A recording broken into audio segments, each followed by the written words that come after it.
des choses liées au sacerdoce.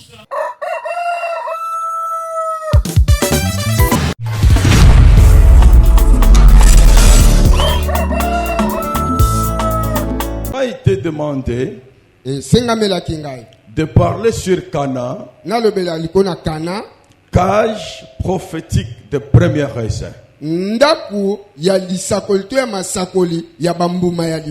Cana, cage prophétique de première raison. Permettez-moi de glaner derrière le moissonneur. Moi, je prends lieu et place de 8.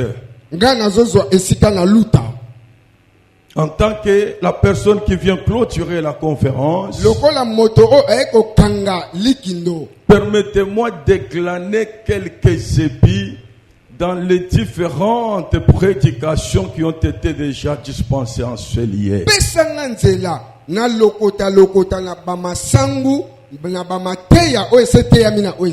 Le passage de base, c'est nombre 13. Prenez tout le temps de les méditer minutieusement à la maison.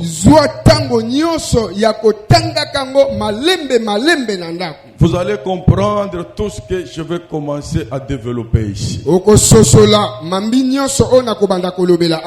Amen, amen. Amen. Nombre chapitre 13.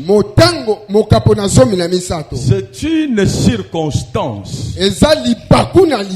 manifestée et introduite dans les temps. C'est-à-dire dans la marche des enfants d'Israël, de l'Égypte vers le Canaan. Donc c'est toute une brèche que Dieu avait ouverte pour qu'en ces jours, on cherche à comprendre et à parler de tous ces différents événements compris dans ce passage, mais qui cachent de grandes richesses pour notre instruction. Bien-aimés dans le Seigneur, Israël devait quitter l'Égypte pour le Canaan. Dans Exode chapitre 33, le verset 1 à 3, Dieu dit à Moïse, fais monter mon peuple. Fais monter mon peuple de l'Égypte à Canaan. Lorsque je regarde Canaan, par rapport à l'Égypte, je regarde l'Égypte comme la vallée. Donc Israël sortait d'une vallée, et pour arriver à Canaan, il fallait monter. Il fallait monter. Donc c'est pour dire, l'Égypte est une vallée, tandis que le Canaan c'est la montagne. Mais pour arriver à cette montagne, il fallait monter. En d'autres termes, Dieu avait donné l'escalier à Israël pour qu'il puisse quitter la vallée et qu'il monte. Autrement dit, je dirais, la marche d'Israël, c'était une marche d'escalier. C'était une marche prophétique. Le Canaan, mes bien-aimés, de par sa définition, en beaucoup d'aspects et à la lumière des Écritures, nous comprenons premièrement que Canaan c'est un héritage. C'est un héritage. Parce que Paul dit l'héritage que Dieu avait donné à Abraham et à sa postérité, c'est le Canaan. c'est la terre promise. Donc, à la manière des hommes, le Cana était perçu du point doctrinal comme une terre, une portion de terre, un héritage que Dieu a dit donner à Abraham et à sa postérité. Lorsque aujourd'hui nous allons voir les espions pour aller explorer le Canaan, ce n'est pas une chose nouvelle, parce que la Bible dit il n'y a pas de nouveau sous le soleil. Le Canaan avait été déjà donné à Abraham, et Abraham, pour prendre possession de Canaan, vous prenez Genèse 12, Genèse 13, Genèse 14, vous comprendrez avec moi que Abraham avait d'abord parcouru le Canaan. Abraham a commencé d'abord lui-même à parcourir le Canaan. Abraham en tant que père, lorsque nous voyons 12, le 12 signifie seulement un fils. Les 12 fils de Jacob parlaient seulement d'un fils. Et ce fils-là, c'est la personne de Jésus. C'est la personne de Jésus. C'est lui le véritable Abraham qui est venu d'abord parcourir le Canaan. Et en Jésus, comme le Père, comme Abraham, il devait à son temps distribuer cette mission aux 12. Distribuer cette mission aux 12. Vous allez comprendre avec moi qu'avant l'œuvre de la croix, il n'y avait plus de ministère de parole sur la terre. Tout le ministère était centré en Jésus. Jésus était lui-même le vrai apôtre. Selon Hébreux 3. Il était lui-même le vrai prophète. Si vous prenez Luc 24, le verset 17. Il était lui-même le vrai docteur. Vous prenez Jean chapitre 3. Il était lui-même le vrai pasteur. Hébreux chapitre 13. Le verset 20. Et enfin, il était lui-même l'évangéliste. Vous prenez Actes des Apôtres, le chapitre 10, le verset 37 à 38. Alléluia. Amen. Donc le problème de la centralisation et de la centralisation du pouvoir est d'abord dans la personne de Jésus. Tout a commencé par lui. Pour vous dire que la Bible est complète, ce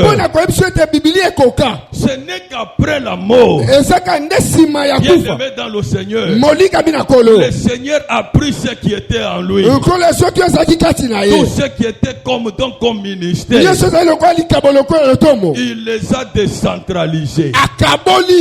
Il a fait les uns comme, il a fait les autres comme. Alléluia. Amen. Pour qu'il puisse exercer sous son mandat, qu'il puisse exercer sous sa supervision. Voilà pourquoi, mes bien-aimés, Israël est sorti. Comment il devait sortir de l'Égypte et commencer la marche pendant que la route était barricadée, la route était fermée. Bien-aimé dans le Seigneur, pour que la route s'ouvre, il fallait que celui qui l'avait fermé puisse l'ouvrir. Et vous le savez tous, celui qui a fermé la route, c'était l'Éternel Dieu lui-même. Lorsque Adam, l'incarnation de l'humanité, avait péché, Dieu lui-même a fermé la route qui a mené vers l'arbre de vie. Alors Dieu a dit, élevez les chérubins avec des épées flamboyantes pour empêcher Adam de venir par sa petitesse aller toucher à l'arbre de vie. Les épées des chérubins n'étaient pas dans le fourreau. Les épées là étaient hors du fourreau. Pourquoi? Ces épées étaient à la recherche du sang. Parce que la route du sanctuaire devait être ouverte que par le sang. Voilà pourquoi, au temps voulu, Israël devait sortir. Comment? Il fallait constater la mort de l'agneau. Il fallait constater la mort de l'agneau. Nous sommes dans Exode 12. Du 1er au 10e verset. Vous prenez aussi Apocalypse chapitre 5. Tous les deux passages nous parlent de la mort de l'agneau. Lorsque le sang de Jésus a coulé, c'est ce sang-là qui a ouvert la route. Et même le calendrier était changé. Il y a eu l'inauguration du calendrier prophétique. Jésus dit à Israël, ce mois-ci sera pour vous le premier des mois des années. Ça, c'est l'inauguration d'un nouveau calendrier prophétique. C'est à partir de là que Israël devait commencer la marche. Et Israël a choisi de marcher par la voie des campements. Quand il est sorti, il commence d'abord par Ramsès. Vous savez Ramsès, là il devait prendre les ossements de Joseph. Alléluia. Amen. L'unique peuple qui a marché avec les cadavres dans sa gibecière, c'est Israël. Il devait se munir des ossements de Joseph qui devait lui donner la force, la constance dans la marche. Le ministère, c'est toute une marche. Le ministère, c'est un parcours. Vous ne pouvez pas marcher selon vous-même. Tu dois marcher selon celui qui t'a appelé. Écoutez-moi. Les ossements de Joseph symbolisent la doctrine. Symbolisent la doctrine. Vous devez comprendre que dans le monde des inspirations, c'est la doctrine qui contrôle toute inspiration. Même si vous volez comme un ange, nous vous attendons ici. Il faut descendre. Voilà le pourquoi le coq, il a les deux pattes. Il peut agiter ses deux bras. Il peut regarder à gauche, à droite. Il peut même dresser sa crête. Mais pour qu'il puisse chanter à la loi et au témoignage, il doit s'appuyer solidement sur les deux pattes. Et les deux pattes sont posées sur la terre. La terre, c'est le fondement des apôtres et des prophètes.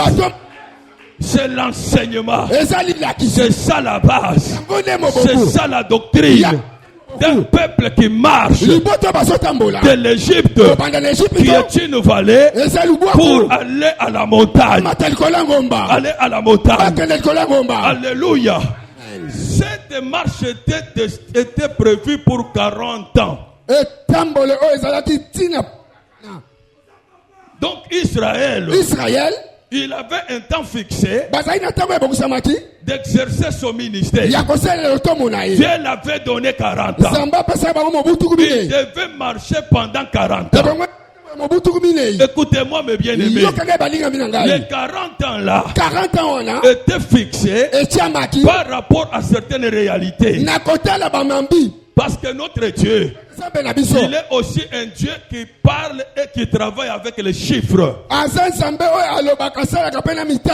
Lorsque nous prenons le chiffre 40, d'abord au temps du patriarche Noé, Dieu avait un projet de détruire l'humanité à cause de beaucoup d'impuretés, à cause de beaucoup de péchés qui se faisaient sur la face de la terre. Mais Dieu s'est révélé à Noé et lui dit de construire l'arche. Lequel arche devait sauver sa vie et la vie de ses enfants. Pendant que Dieu donnait ce message à Noé, Noé avait déjà ses 3 fils. Il y avait Cham, il y avait Japheth et il y avait Sem. Alléluia. Amen. Lorsqu'il annonce l'arche, qu'il nous faut construire l'arche, Dieu comme prophète, il annonçait la naissance du 4e fils. En tant que prophète, il annonçait la naissance du 4e fils. C'est le 4e fils qui devait sauver sa vie et sauver la vie de ses enfants. Bien-aimés, écoutez-moi. De ces 3 fils, ils symbolisent la loi, les prophètes et les psaumes. Noé lui-même en tant que le père. Est-ce que vous me saisissez? Mais lorsque le déluge a commencé, Job chapitre 37, le verset 13 à 14, il révèle la pluie comme étant la colère de Dieu dans une dimension. Et dans l'autre dimension, Job révèle la pluie comme étant l'amour de Dieu. Comme étant l'amour de Dieu. Bien-aimé, écoutez-moi.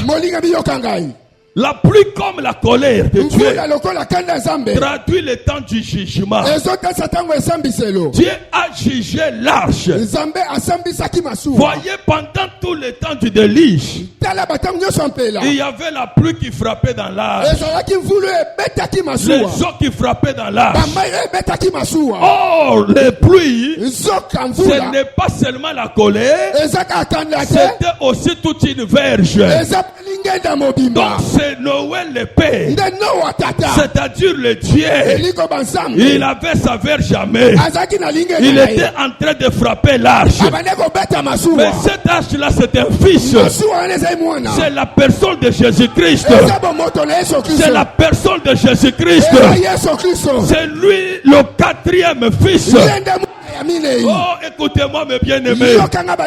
C'est l'arche qui est le fils qui subissait la frappe des verges et non pas Noé et ses enfants qui étaient à l'intérieur. Ceci c'est pour dire oh, le châtiment qui nous donne la paix aujourd'hui était tombé sur lui. Le châtiment qui nous donne la paix aujourd'hui était tombé sur l'arche.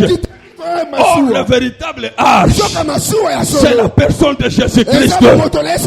C'est la personne de Jésus. Écoutez-moi mes bien-aimés. Le jugement de l'arche, c'était la joie pour ceux qui étaient à l'intérieur de l'arche. C'était la joie. Voilà pourquoi il est écrit, il n'y a plus de condamnation pour ceux qui sont en Jésus-Christ. Il n'y a plus de condamnation. Le diable ne peut plus vous réclamer. Vous êtes irréclamable. Vous êtes irréclamable. Vous avez été racheté par le sang précieux de Jésus. Parce que Ésaïe 53. Ésaïe 53. Le verset 10 à 12. Dit ceci. Il a plu à Dieu de les briser. Briser qui? Son fils. Il a pris à Dieu de les briser par sa colère. Et après cela, verra la postérité. Verra la postérité. Voilà pourquoi, mes bien-aimés, à chaque génération, quand Dieu détruisait la race humaine, il se conservait une rigidité. Il gardait toujours un reste. Voilà pourquoi Noé était préservé. Noé devait sortir et ses enfants regarder comme un nouveau peuple avec lequel Dieu va recommencer la création. Alléluia. Amen. Amen. Amen. Amen. Donc les 40 ans par rapport à Noé, ça traduit la totalité du jugement que le Père avait infligé à son fils Jésus pour que toi et moi nous puissions avoir une route ouverte. Nous devons sortir pour commencer la marche. Bien-aimé dans le Seigneur, les 40 ans parlent aussi de la marche d'Israël. Parce qu'il devait marcher pendant 40 ans. Les 40 ans par rapport à Nombre chapitre 13. Ce n'est ni le jugement de Dieu, ce n'est ni même pas la marche d'Israël. Ici c'est la totalité du temps d'exploration du Canaan. Alléluia. Amen. Amen. Amen. Amen. Israël est sorti. On a constaté la mort de l'agneau. Il a commencé sa marche.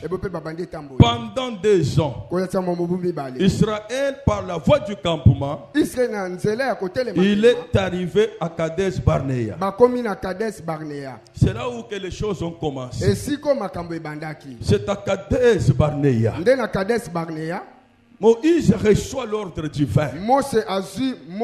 Dieu lui dit, envoie les chefs du peuple en nombre de 12 qu'ils aillent explorer le Canaan. Pourquoi Dieu a demandé à Moïse de le faire? C'est parce que le peuple avait peur. Le peuple, il doutait. Il n'avait plus encore le courage de continuer avec la marche à cause de la présence de Zanakim, les 7 nations puissantes qui avaient occupé Canaan. Alors Dieu dit à Moïse, ma promesse pour toi et mon peuple, ce n'est pas le désert, c'est le Canaan. Moi je ne vous vois pas par rapport au désert. Moi je vous vois au Canaan. Votre bénédiction, votre réussite, la réussite de ton ministère, la gloire réservée à ton ministère n'est pas là où toi tu veux. Cela est attaché au lieu où Dieu t'a destiné. C'est ça le grand travail que vous devez faire en tant qu'homme de Dieu. Il faut savoir marcher, explorer jusqu'à Canaan. C'est ça le fait de Dieu. Gloire soit rendue à Dieu. Les 12 espions sont partis. Bon, arrivé là-bas, 40 jours durant pour explorer le Canaan. Parce que Canaan n'était pas un petit pays. Canaan c'était un grand pays. Un pays qui regorgeait les montagnes. Un pays qui regorgeait les plaines. Un pays qui avait des vallées. Alors, il fallait un travail hardi de la part des espions pour avoir la totalité d'informations qui devaient amener à Moïse et le peuple qui était resté dans le désert. Peuple de Dieu, écoutez-moi. Quand les espions sont arrivés, la Bible dit que c'était au temps des premières raisins. C'était le temps des premiers raisins. Alors nous essayons de faire le parallélisme entre le temps des premiers raisins avec la mission des espions. Il y a un mariage entre le temps de première raisin et la mission des espions. Le temps de première raisin, c'est le temps de la cueillette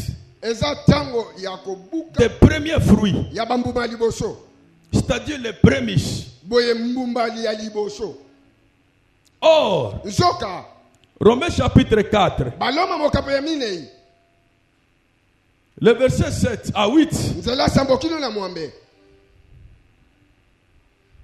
et 1 Corinthiens chapitre 15, le verset 22, la Bible dit, comme tous meurent en Adam, tous aussi revivront en Christ. Chacun a son rang. Et Christ comme le prémisse de toute la résurrection. Alléluia. Amen. Donc lorsqu'on parle de prémices, nous voyons aussi les résidus. Il y a des restes. Même à la manière des hommes. On ne peut pas entrer dans les champs et faire la moisson en un seul jour. Il y a toujours les prémices qui annoncent qu'au temps voulu, même les restes aussi seront moissonnés.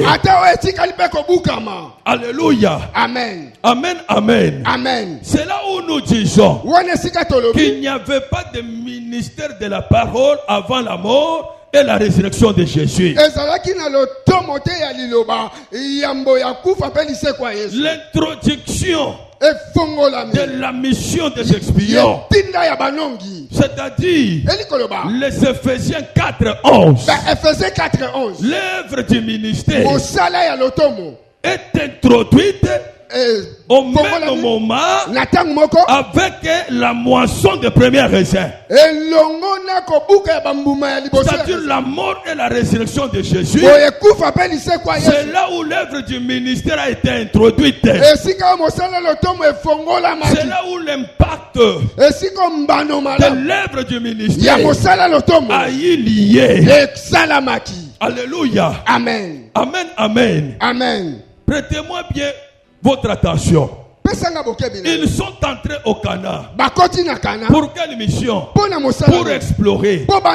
Explorer le Canaan. C'est ce que le prophète Jérémie dit. Qui a déjà assisté le conseil de Dieu? Qui a déjà assisté le conseil de Dieu? Explorer le Canaan, c'est participer dans le conseil de Dieu. C'est prendre part au conseil des ministres. Alléluia. Amen. Si les espions ils sont allés, ils ont ramené les fruits, il y a de quoi se poser des questions. Le pourquoi de ces fruits là. Alléluia. Amen. Les fruits là qu'ils ont amenés de Canaan jusque dans le désert. Le désert regardé comme l'église locale. Ces fruits là avaient pour mission de séduire le peuple, convaincre le peuple les rassurer que Cana, c'est un bon pays. Un pays qui coule le lait et le miel. Un pays qui est beau à habiter. Pourquoi? Parce qu'Israël doutait. Il fallait quelque chose qui devait les convaincre, qui devait les séduire pour qu'ils aient courage et d'entreprendre la marche. Alléluia. Amen. Dans Jean chapitre 7, le verset 37 à 48. Bien aimé, Jésus a commencé à exercer. Jésus a mené la nouvelle doctrine. À chaque parole, les choses se réalisaient. Les gens, la foule a commencé à venir vers lui. Les principaux sacrificateurs, les Sanhédrins, ils se sont réunis en conseil pour l'arrêter et faire taire sa mission. Ils ont envoyé les huissiers pour aller l'arrêter. Alléluia. Amen. Amen, amen. Amen. Quelle a été l'erreur des huissiers? On les a demandé d'aller l'arrêter. Quand ils arrivent là, ils lui prêtent d'abord l'oreille. Protons-les d'abord l'oreille. Écoutons un peu ce qu'il enseigne. Alléluia. Amen. Quand ils ont écouté l'enseignement de Jésus, leur cœur était séduit. Ils se sont dit, jamais dans cette ville, aucun sacrificateur, aucun Sanhédrin, aucun docteur de la loi n'a parlé comme cet homme. Alléluia. Amen. Amen, amen. Amen. Ils ont été séduits et ils sont rentrés sans Jésus. Arrivé là-bas, écoutez la réaction des principaux sacrificateurs. Vous aussi, cet homme-là vous a aussi séduit. Mais oui, ils sont séduits. C'est pourquoi ils sont rentrés me bredouilles. Alléluia. Amen. Jésus n'a pas séduit seulement les huissiers. Il a séduit les André, les Pierre, les Matthieu. Ils ont abandonné des cultes mosaïques. Ils ont abandonné des faux cultes, des fausses adorations. Ils sont entrés dans la vraie adoration, qui est l'adoration en esprit.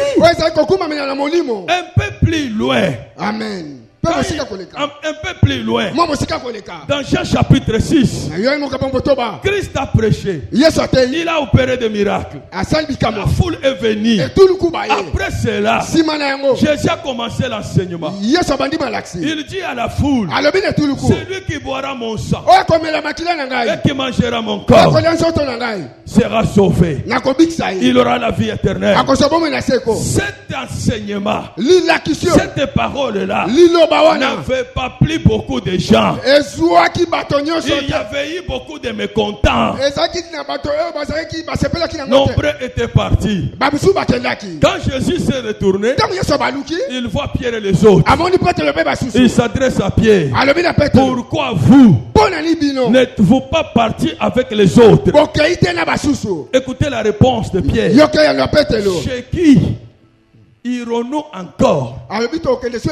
Car c'est auprès de toi que nous avons la parole de vie. Donc la réponse de Pierre prouve à suffisance qu'il a été séduit par l'enseignement de Jésus. Il a été séduit, mes bien-aimés. Voilà pourquoi chaque ministre de la parole, il doit se rendre compte que c'est un séducteur. Lorsque vous trouvez un païen qui vit dans l'ivresse, qui vit dans la débauche, il vit à l'absence de Dieu, il adore le faux Dieu, c'est à toi de lui amener un enseignement propre pour le détacher des fausses doctrines et la ramener en la personne de Jésus qui est la vie éternelle. qui est la vie éternelle. C'est là notre travail. Alléluia. Amen. Amen. Amen. Amen. Cela étant, les 12 se sont divisés en deux. Il y a eu 10. Vous savez, le groupe de 10 symbolisait seulement la loi. C'est pourquoi le message qu'ils avaient amené, c'était pour décourager Israël qui n'ait pas l'accès au Canaan. Aussi longtemps que la loi subsistait, les chemins du sanctuaire ne pouvaient pas s'ouvrir. Les espions n'auraient plus le chemin et accès au Canaan. Voilà pourquoi il fallait que Christ vienne comme la fin de la loi. Mais les deux symbolisent le témoignage. Caleb et Josué.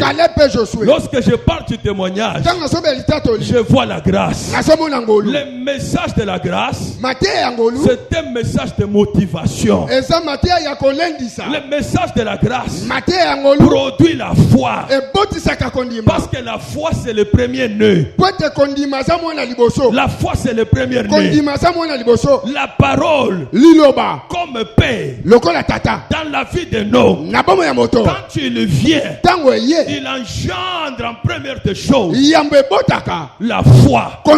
La foi, mes bien-aimés. Lorsque vous prenez Genèse 49, le 3e et le 4e verset nous révèlent que le premier né ou le premier fils, c'est le signe de la force, c'est la vigueur. En d'autres termes, le message de la grâce engendre premièrement la foi, et celui qui a la foi, il a la puissance, il est un homme puissant, il a la victoire sur toutes les choses. Parce que ma Bible me dit, la victoire qui triomphe le monde, c'est notre foi. La victoire qui triomphe le monde, c'est notre foi. Bien-aimé dans le Seigneur, voilà pourquoi Josué et Caleb, en tant que le témoignage, ils ont fortifié le peuple. Ils ont dit, malgré les Anakim, malgré la présence de ces 7 nations fortifiées, comme Dieu a parlé, qui nous a donné le Canaan en héritage, quelle que soit la taille de l'obstacle, nous n'allons pas regarder à la taille de l'obstacle, nous regardons à la force que la foi nous donne pour surmonter cet obstacle. Lèvons-nous, prenons possession du Canaan. Alléluia. Amen. Amen, amen. Alléluia. Amen. Amen, amen. Amen. Alors, pour terminer, Canaan, gage prophétique de première raison veut dire quoi? Israël, les deux espions qui ont amené le fruit dans le désert. Retenez qu'ils n'avaient pas pris toute la totalité des fruits qui étaient au Canaan. Ils avaient pris juste l'échantillon. L'abondance était restée au Canaan. Le désert comme l'église locale. Pour dire que lorsqu'ils vont manger ces fruits et qu'ils arrivent à terminer, où est-ce qu'ils vont faire recours pour être approvisionné? Il faut rentrer au Canaan. C'est ça la cage où on trouve l'abondance des raisins. Quand on parle de la cage, on voit les dépôts. On voit les dépôts. C'est pourquoi Canaan, véritable Canaan comme cage, c'est d'abord le ciel. C'est d'abord le ciel. C'est dans le ciel, à l'éternité, où nous trouvons l'abondance des ministres de Dieu. Alléluia. Amen. Si toi tu t'enorgueilles avec le ministère aujourd'hui, tu es capable de te remplacer. Parce que Dieu n'a jamais échoué. C'est nous qui échouons. Mais lorsque nous faisons recours au canard, nous trouvons qu'il y a abondance de raisins. Ici, je prends les raisins comme le ministre de Dieu. Voilà pourquoi Jésus dit, je suis le Père. Je suis le pain qui vient du ciel. Il vient de la cage. Il vient de la cage. Et quand il se réveille, il se distribue. Il se reproduit. Alléluia. Amen. Amen. Amen. Amen. Donc cage, nous disons que la cage, c'est le dépôt de la parole. C'est le dépôt des ministres. C'est pourquoi sur la terre, nous voyons Paul appeler Timothée. Timothée, mon enfant, garde le dépôt qui est en toi. Pour dire que Timothée, il était aussi toute une cage. Il était un dépôt de Paul. Paul s'était investi en lui. Toi, tu es la cage de qui? Qui s'est investi en toi? Alléluia. Amen. Toi, tu es un Melchisedec. Tu es un parvenu dans le ministère. Non, mais bien aimé, soyez une cage. Amen. Tu es le dépôt de qui? Mais sur la terre, le véritable cage qui sera présenté comme le premier dépôt le jour de l'enlèvement, c'est l'église. C'est l'église. Parce que dans l'église, nous trouvons le ministre de Dieu, qui sont de véritables raisins. Dans Ephésiens chapitre 3, le verset 9 à 10, la Bible nous révèle l'église comme une cage. Que c'est à travers de l'église que toutes les autorités et les dominations connaîtront la sagesse infiniment variée de Dieu. Dieu s'est investi dans l'église. L'église est devenue une véritable cage. Le dépôt de toute connaissance de l'éternel. C'est à travers l'église. L'église c'est l'ambassade de Dieu sur la terre. Voilà pourquoi la Bible dit au temps de Samson, pour connaître l'énigme de Samson, de celui qui marche et sortir ce qui se marche, du plus fort est sorti le doux. Il faut labourer avec la génisse de Samson. Il faut labourer. Alléluia. La génisse de Samson, c'est l'église. Tout ce qui est mystère pour le peuple n'est pas un mystère pour un homme de Dieu. Tout ce qui est mystère pour le peuple n'est pas un mystère pour un homme de Dieu. Parce que lui est monté comme captif avec celui qui est la véritable cage. Il a ensemencé. Il a fait de lui sa provision. Et il a renvoyé sur la terre. Pourquoi cela? Toutes les fois que les peuples auront des questions, ils viendront les poser chez l'homme de Dieu, qui est le dépôt des raisins. Parce qu'il est le dépôt des raisins. Les peuples, ils amèneront leurs questions à l'homme de Dieu.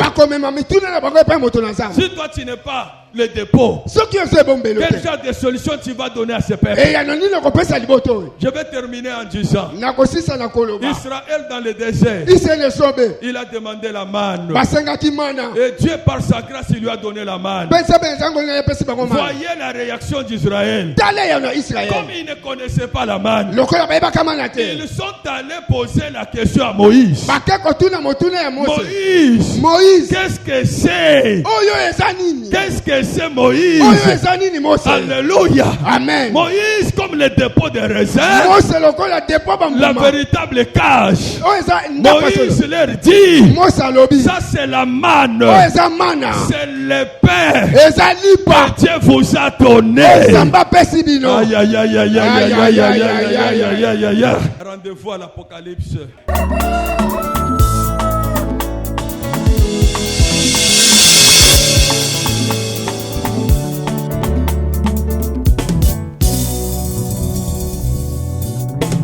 De comprendre beaucoup de choses liées au sacerdoce.